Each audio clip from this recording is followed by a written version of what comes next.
Buenos días. Muchísimas gracias a la organización por la invitación a este súper interesante seminario y voy a intentar ser lo más concreto posible y ceñirse a la hora y al tiempo. Le voy a poner un poquito el acento andaluz rayano entre la parte nuestra de Huelva, que es la que soy, y la parte portuguesa, porque hay una zona que veremos que es el suroeste, que tiene una entidad, una importancia estratégica dentro del megalitismo, por lo menos en los últimos años lo que estamos trabajando. Como estructura vamos a trabajar con 4 elementos clave. Lo primero, establecer una serie de consideraciones básicas, una serie de criterios por los que entendemos las relaciones de los monumentos con el paisaje, siempre hablando del suroeste, la identificación de los paisajes megalíticos del suroeste, grosso modo, y sobre todo lo que me parece más interesante en relación a la última comunicación, las estrategias y experiencias patrimoniales que podemos desarrollar para, de algún modo, comprender estos paisajes. Desde mi punto de vista, hay muchos elementos que le dotan de valor e importancia a los megalitos, pero vamos a destacar 3. Lo primero son arquitecturas y monumentos que están construidos, concebidos y usados por una colectividad social. Otro elemento fundamental, que es la primera arquitectura monumental. Está creada y concebida para perdurar y para permanecer en la memoria. Ya vamos uniendo cosas con el paisaje. Y sobre todo, hay una condición sine qua non de los megalitos, la capacidad de crear paisajes. Están concebidos para crear paisajes. Y ese es el elemento que va a rotar hoy la comunicación. Problemas que tenemos con los megalitos en el paisaje. Sabemos que ha cambiado mucho los paisajes de la prehistoria con respecto a la actualidad. Totalmente nada tiene que ver. Con lo cual, nosotros tenemos una distorsión, una percepción, digamos, distinta a la que fueron emplazados, construidos y concebidos estos monumentos en el paisaje. He utilizado este túmulo para que veáis que alrededor hay plantaciones de naranjo, de regadío, está transformado en la geomorfología, la línea de costa no está donde estaba, es decir, una serie de cuestiones generales que sí tiene que ver con el aspecto sensorial y perceptivo de la cuestión. Sin embargo, creemos que hay una serie de elementos clave en los monumentos megalíticos que tenemos que siempre tener presente a la hora de trabajar en clave paisajística y en clave patrimonial. La primera es la simbiosis clara que hay de las arquitecturas de los monumentos con el paisaje. Realmente no podemos entender esos monumentos si los deslocalizamos.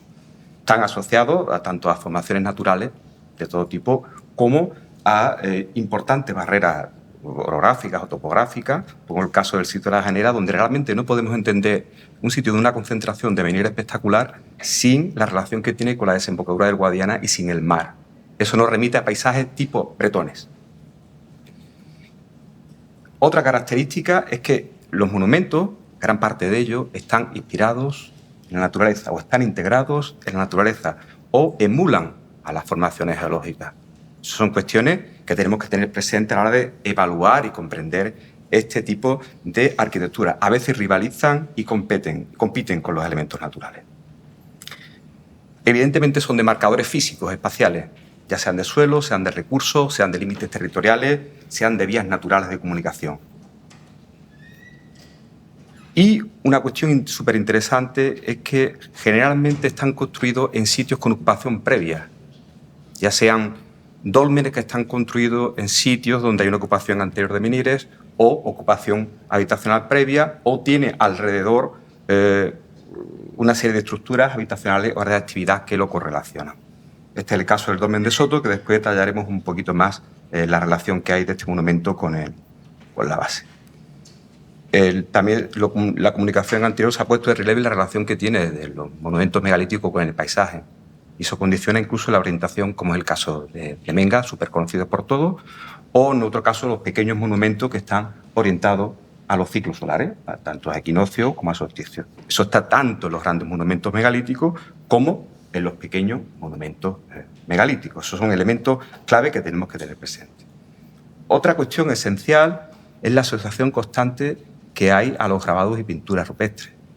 Por lo tanto, no estamos hablando solo de megalitos en el paisaje, sino de paisajes simbólicos, de elementos vertebradores con una serie de códigos que hay que saber descifrar e interpretar. Y una cuestión que a mí me parece súper interesante, porque yo no soy especialista en paisaje, he trabajado mayormente en arquitectura, es en la propia arquitectura hay acciones constructivas, hay intencionalidades que intentan potenciar los efectos visuales, los efectos sensoriales, determinadas cuestiones que relacionan a los monumentos con el paisaje, por ejemplo, la perceptibilidad. Están construidos con efectos intencionales para potenciar, por ejemplo, el de arriba, cuando se hacen construcciones escalonadas, provoca un impacto visual. O, en el caso de abajo, cuando se hacen anillos peristalíticos elevados, te están dando una sensación de mayor altura y potencia arquitectónica. Con lo cual, en la propia arquitectura hay elementos que están relacionados e intencionalmente plasmados para potenciarlos en los emplazamientos y en el paisaje.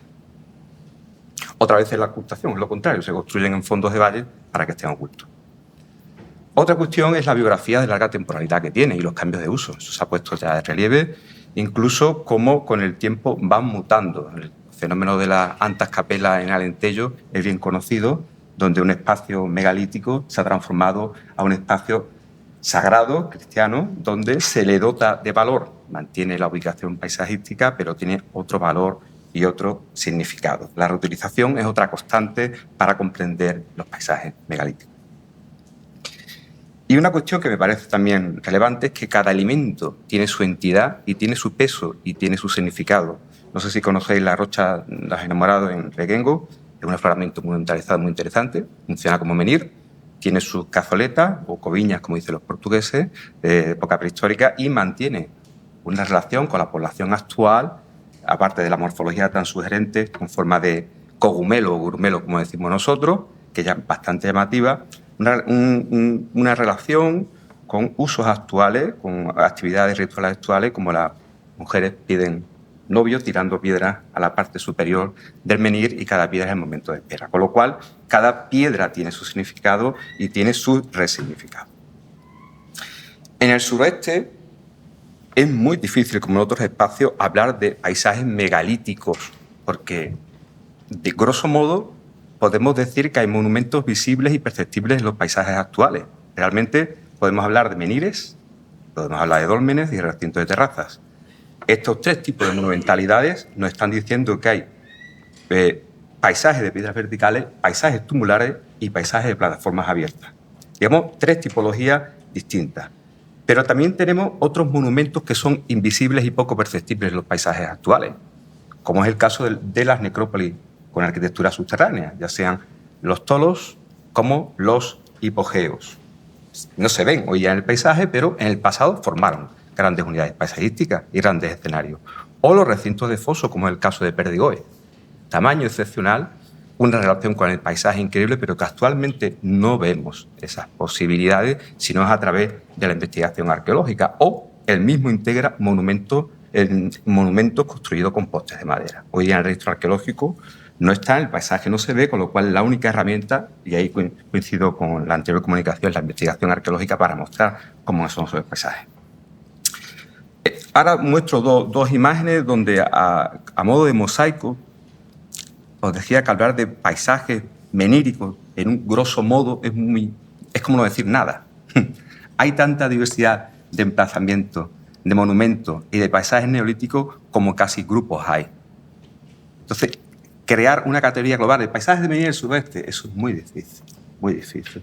Hay menhires individuales en distintas posiciones topográficas, en altura, en ladera, en llano. Hay agrupaciones de menhires en horizontes despejados, como el caso de Almendre, relacionado con los hortos solares, otras agrupaciones circulares, otros en forma de U, que agruparlos en una etiqueta única es muy vago.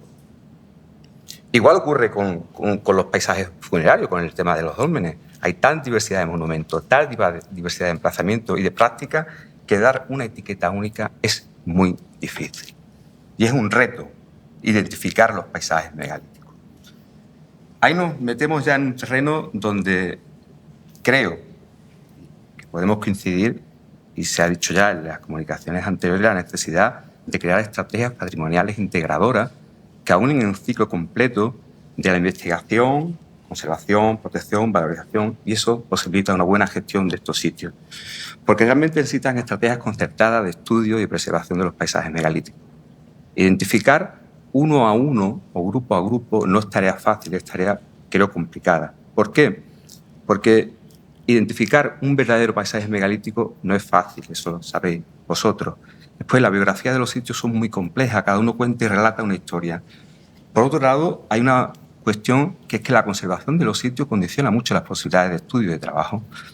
Y otra cuestión sustancial es el equilibrio, a veces muy difícil de sostener y que sea perdurable, entre sitio arqueológico y sitio visitable. Muchos sitios que están abiertos al público, que tienen una carga turística, inhabilitan cierto tipo de trabajos y de cuestiones.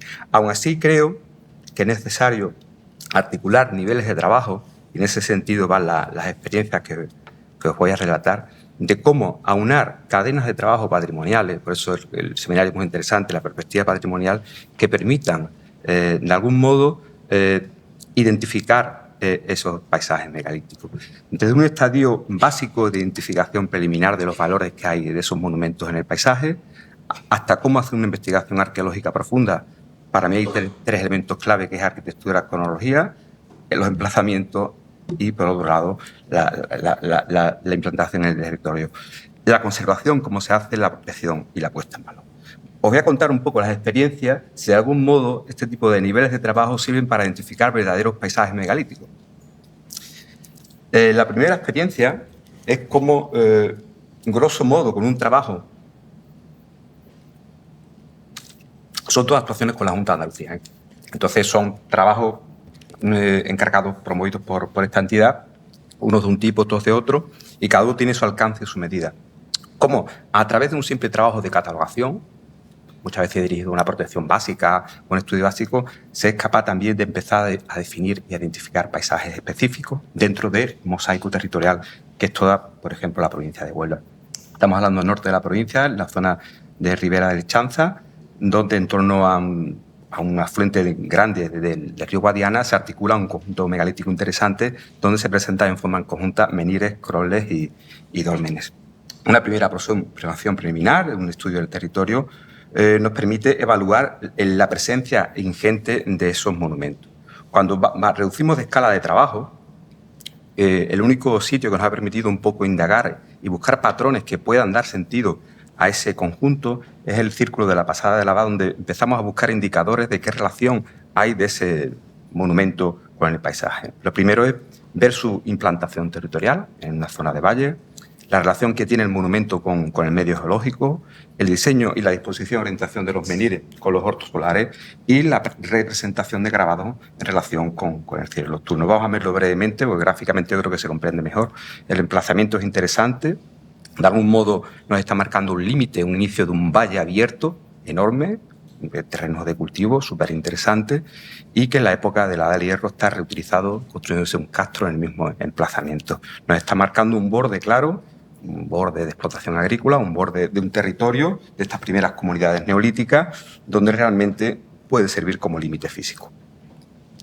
A nivel de materiales es interesante también, es un círculo que tiene 6 monolitos, 3 son construidos de filitas o pizarras y 3 de granito. Nos está representando la propia arquitectura las litologías que están en el medio. Eso es muy interesante, pues nos permite comprender si realmente es una cuestión constructiva o es una cuestión metafórica o simbólica de representación en la arquitectura de lo que hay en el medio. La roca, la filita y otros cuarzos se traen de un medio cercano, 200 metros, pero posiblemente los granitos se están transportando de en torno a 5 kilómetros de distancia. Ahí se ha localizado una cantera, también con grabados rupestres bastante interesantes, que son del tipo a los que están plasmados en la arquitectura. Otra de las cuestiones interesantes en la que se sintetiza este monumento es la relación que tiene con los hortos solares. De algún modo es un monumento muy pequeño, pero está concebido de algún modo para controlar y marcar los ritmos solares. La piedra trasera, que es una piedra de granito enorme, con una forma, digamos, bastante marcada, marca el eje simétrico de la construcción, está orientada prácticamente a 90 grados este, es marcada y flanqueada por 2 grandes menires frontales que permiten en el equinoccio de primavera y otoño de algún modo marcar la simetría y la estación del año, y los otros 2 huecos parece que están relacionados con los otros 2 ciclos términos de la variante solar de solsticios de verano a invierno. Y después el menhir es muy interesante porque representa, hay una serie de cazoletas que en su conjunto pueden estar representando la plasmación y la relación con la bóveda celeste, con el cielo nocturno, con lo que es la representación de la Osa Mayor. De algún modo, estos son datos básicos que habría que comprobar, contrastar en el resto de los monumentos del territorio. Ahora nos metemos en otro caso donde realmente hemos trabajado de una forma más sistemática, que es el conjunto de los Llanetes. Forma parte del conjunto megalítico del Pozuelo. Yo creo que eso lo conoce básicamente casi todo el mundo, conocido de los años 40, sobre todo los 50, por la publicación de los Leitner. Es un conjunto megalítico bastante compacto, distribuido en 3 agrupaciones. Nosotros trabajamos en la parte más del este y donde todos esos criterios teóricos se han llevado a la práctica. Lo primero es un emplazamiento realmente excepcional. Es decir, un sitio donde es un paisaje de topografía quebrada, muy variable, de alternancia de cerros y de valles, pero lo interesante es que los dólmenes están construidos en un fondo de valle, delimitado por un espacio en forma de U, abierta al este, es casi cerrado, solamente abierto hacia el este. Está circundado por estribaciones montañosas más altas. En la parte superior se ubica el poblado y también está asociado espacialmente a las minas de Chinflón, que creo que a mucha gente le suena a las minas de cobre de Chinflón. Después, la organización que tienen los dólmenes es muy particular, porque están distribuidos en grupos binarios o en pares, 2 a 2. Ya nos está dando una serie de nociones básicas de lo que es la articulación de esos megalitos en el microespacio de donde está la necrópolis.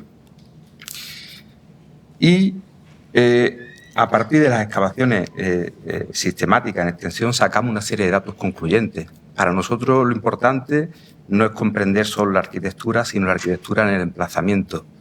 Cuando se trabaja en abierto, cuando se excava superficies amplias, eso lo sabemos, nos da dimensión de cómo es el sitio, cómo se ha transformado el sitio y cómo se ha concebido el sitio para que estén esas arquitecturas tan monumentales. De algún modo el sitio es más complejo de lo que parece, no solo son 2 dólmenes, sino es un sitio donde hemos documentado un sistema de construcción en terrazas que son posteriores, una serie de fosos y canteras periféricos y otros elementos que están asociados a estos dólmenes, tanto en el 3, en el 4, como en el 1 y en el 2. Y en medio se han localizado también las canteras. Las canteras forman parte, evidentemente, de los paisajes megalíticos. Y una grata sorpresa para nosotros es ver y comprobar que unos dólmenes que siempre se han considerado tardíos, porque tienen unas tipologías bastante extrañas, son dólmenes de cámaras dobles, únicos en el contexto de la península ibérica, está circunscrito a la Andévalo Oriental. Los paralelos arquitectónicos más cercanos están a la Bretaña francesa, se han considerado tardíos, pero el estudio arqueológico, el estudio arquitectónico, el estudio cronológico nos confirman que tiene una secuencia de construcción, transformación y continuidad desde el 3900 en adelante. Son bastante más antiguos de lo que pensábamos. Y todos tienen un proceso de evolución de dólmenes de cámara sencilla a cámaras dobles. Ese proceso de evolución arquitectónico es muy interesante porque nos relata toda la historia que tiene el conjunto. Tiene un proceso de continuidad en la edad del cobre y después aparece en el bronce antiguo una nueva forma de monumentalidad que son los recintos de terraza. Eso es muy interesante. Cuando siempre está dicho que en el bronce antiguo el megalitismo decae, en este grupo aparece un nuevo tipo de monumento. Igualmente, el bronce final tiene un proceso de recuperación y de uso. Otro de los aspectos interesantes que nos da idea de permanencia, de identidad, de tradición del grupo durante 2000 años, es que en todos los modelos de los dólmenes la forma de trabajar los soportes es la misma. Hay unos tratamientos tecnológicos que son regulares, hay una reutilización continua y reciclaje de las estelas y hay una presencia de grabados de pintura a lo largo de todos los modelos de los dólmenes. Eso es muy interesante en cuestión de continuidad, identidad, tradición. Igualmente ocurre en aspectos específicos de la arquitectura que lo relacionan con el paisaje. Hay una perpetuación de las orientaciones en los distintos modelos arquitectónicos y la relación y el lenguaje que establecen las cámaras con los elementos naturales y con las orientaciones solares. Por ejemplo, en los dólmenes de cámaras dobles, muchos están orientados al solsticio de invierno, que es la orientación primigenia. Aunque esté transformado 500 años después, se prolonga el eje axial y hay una relación todavía con uno de los cerros que cierran el espacio. Ahí sea una orientación astronómica y formación natural que cierra el espacio. Y os decía, una cosa que ha sido lo más grato, una de las cosas más gratas, es descubrir cómo en el bronce antiguo hay una acción de transformación del grupo dolménico que nos dibuja un escenario distinto al que pensábamos. A partir del 2250 hay una transformación enorme de esas arquitecturas, de ser estructuras tumulares cerradas, se desmantelan, se abren, se crean plataformas alrededor, los dólmenes se preservan en el interior de las plataformas como esqueletos megalíticos, alrededor se disponen terrazas y hay otra idea de cómo son esos monumentos. Muy interesante porque hay una analogía de esta forma de construir con los poblados fortificados, con las zonas habitacionales. Es interesante. Otro dato interesante es la relación que hay de este conjunto con las minas de Chinflón. Siempre se ha dicho que estos dólmenes eran construidos por los mineros. No son construidos por los mineros, son reutilizados por los mineros del bronce. Hemos visto la reocupación, la reutilización de los espacios como nuevas zonas de enterramiento en el bronce final y la incorporación de su huella en este tipo de sitios, aparte de explotar las minas, están generando fosas funerarias y están dejando martillos de surco en el sitio. Para nosotros es muy interesante, aparte de comprender la arquitectura, la cronología, la secuencia, el medio geológico. No se puede hacer megalitismo si no hay roca disponible. Es una cosa que es una perogrullada, pero hay que demostrarla y estudiarla. En el caso de los llanetes es muy particular porque el grupo se emplaza en un sitio donde aflora una roca, que es la andesita foliada, donde es la única que reúne las propiedades mecánicas y materiales adecuadas para extraer y elaborar grandes bloques megalíticos. Con lo cual hay una relación clara entre emplazamiento del grupo y la disponibilidad de material, también de la arcilla. Y no solo eso, no solo se extrae en superficie, sino que se generan grandes canteras megalíticas. Uno de los retos en el megalitismo es localizar fidedignamente dónde se está extrayendo.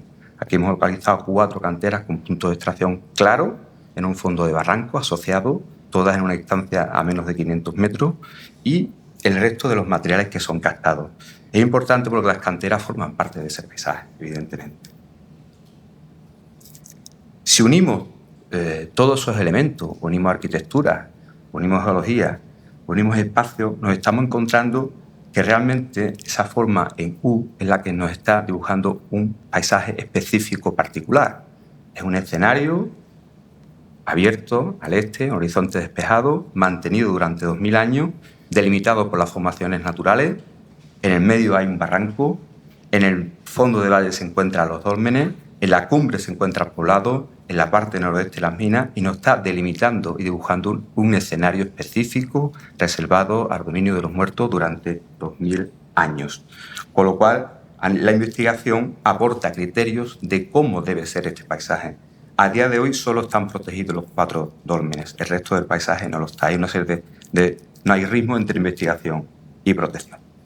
Entonces, ¿cómo debe preservarse y conservarse este sitio? ¿Qué tipo de intervenciones son las que debemos hacer? ¿Y cómo se acondiciona para la visita? Esto es una cuestión que ya está en relación con otra preocupación patrimonial, que es la conservación. Para nosotros hay 5 elementos clave. Evidentemente, respetar y trabajar con protocolos internacionales, preservar los monumentos sin elementos de reconstrucción en el estado que nos ha llegado, asegurar la integridad, hacer trabajos reversibles, pero a la vez garantizar que sean sólidos y estables, y generar trabajos que recuperen el paisaje dentro de la unidad que hemos definido. Simplemente a golpe de vista que veáis como un poco el estado en el que están los monumentos, no se ha añadido nada, se ha hecho una actuación preventiva de tapado, se ha hecho una consolidación neutra e interesante es utilizar los mismos materiales de mortero en las arcillas prehistóricas. Se ha hecho estudios geotécnicos y granulométricos para seleccionar aquellos cuales son los más adecuados, solo se ha enriquecido en cal, no se han cambiado las condiciones materiales de los monumentos, con lo cual intentar ser íntegro en la intervención para que tengamos una percepción de los monumentos en el estado que nos ha llegado. Y una labor que yo creo que es sumamente interesante es la recuperación del paisaje, al menos de lo que los datos paleoambientales nos dan. Nos dan un paisaje, digamos, abierto, de predominancia de sustrato arbustivo, y donde poder mostrar y percibir esos monumentos en ese espacio. Con lo cual se apuesta por un sitio visitable donde se aúne realmente la comprensión entre monumentos y paisajes. Eso es lo que se le oferta al visitante. Otro caso, voy bien de minutos, me quedan 5, 10, 5. Esto es rápido. rápido. En el caso de Soto, lo que la investigación nos ha llevado a la protección. Soto es un sitio súper conocido donde, para proteger bien este sitio, en términos legales se ha tenido en cuenta 4 criterios: el emplazamiento, los monumentos, la relación con el paisaje y qué hay alrededor de los monumentos. Soto es interesante porque hoy día está en una zona de campiña, como veis en la foto de abajo, pero en la prehistoria reciente el mar está más cerca de lo que pensaba. Una ensenada abierta, enorme, a menos de 1 kilómetro podríamos ver para el estuario. Y el arroyo Candón era un pedazo de arroyo abierto, enorme, con lo cual no está dibujando un escenario totalmente distinto al actual. Se conoce Soto 1, pero no se conoce bien, que es una necrópolis compacta de 3 dólmenes alineados en un eje de 300 metros, donde tenemos referencias de excavaciones antiguas, no registros actuales, pero ya nos está dibujando que es una agregación funeraria importante. La intervención, como en el caso del Pozuelo, nos ha dibujado y nos ha perfilado un sitio de larga temporalidad, que arranca en Neolítico tardío y que se prolonga hasta el Bronce final con varias fases posteriores. Es interesante porque posiblemente, y eso tiene sentido con la cantidad de menires que contiene la galería megalítica, que antes que dolmen en el sitio hubo un gran círculo de piedra, un gran círculo compuesto por menires que puede ser de en torno a 60 metros de diámetro, donde la propia arquitectura se mantiene soportes in situ, como en la estela frontal, o en el anillo se han tumbado menires de los antiguos. En la parte que os decía al principio se han encontrado un montón de estructuras que remiten a una ocupación previa a la construcción del dolmen, paralela al círculo. Otras son coetáneas al monumento, con lo cual nos da la posibilidad de comprender la ocupación tan intensiva que tiene este espacio. El dolmen es muy rotundo, tiene 60 metros de diámetro de túmulo, un dolmen potente, y donde se hacen actuaciones de monumentalización para que sea visible en el paisaje. Está recubierto por cantos de cuarzos blancos y eso es muy llamativo en el paisaje. Después, la galería es excepcional en el sentido de que el 93%, 94% de los ortostatos son menires estelas recicladas. ¿Qué nos está diciendo eso? O bien se ha sacado toda del sitio, del círculo previo, o bien de un entorno inmediato, con lo cual se está incorporando las piedras de los ancestros, es una galería de ancestros, a la arquitectura, digamos, megalítica. Y es excepcional por eso en cuanto a técnica constructiva, diseño y geometría. De arte es excepcional porque, de algún modo, recopila y compila elementos que van desde el Neolítico final hasta la del cobre, incluso al bronce, tanto grabados como pinturas. Quizás sea uno de los monumentos de mayores estelas armadas de Europa. Estelas armadas que llegan no solo a la del cobre, sino hasta el bronce final. Nosotros estamos buscando las estelas en el suroeste, y aquí tenemos una estela regrabada en el bronce final con una espada de lengua de carpa. La cronología de una estructura ritual de entrada, de condenación, nos da la misma que el depósito de la ría de Huelva. ¿Qué nos dice eso? Que es un monumento que está abierto en uso como espacio ceremonial hasta el bronce final. ¿Qué relación tiene este dolmen con el paisaje? Hay una relación y un lenguaje directo con una cornisa donde los ciclos solares, desde equinoccios a solsticios, se vislumbran y se controlan todo, y es espectacular, por ejemplo, la entrada del sol dentro de la cámara, justo hasta el borde, hasta la base, en el equinoccio de primavera, y donde se provocan una serie de efectos lumínicos, duales, de espacio de oscuridad, de espacio de sombra, con lo cual hay una relación entre arquitectura y paisaje bastante notoria.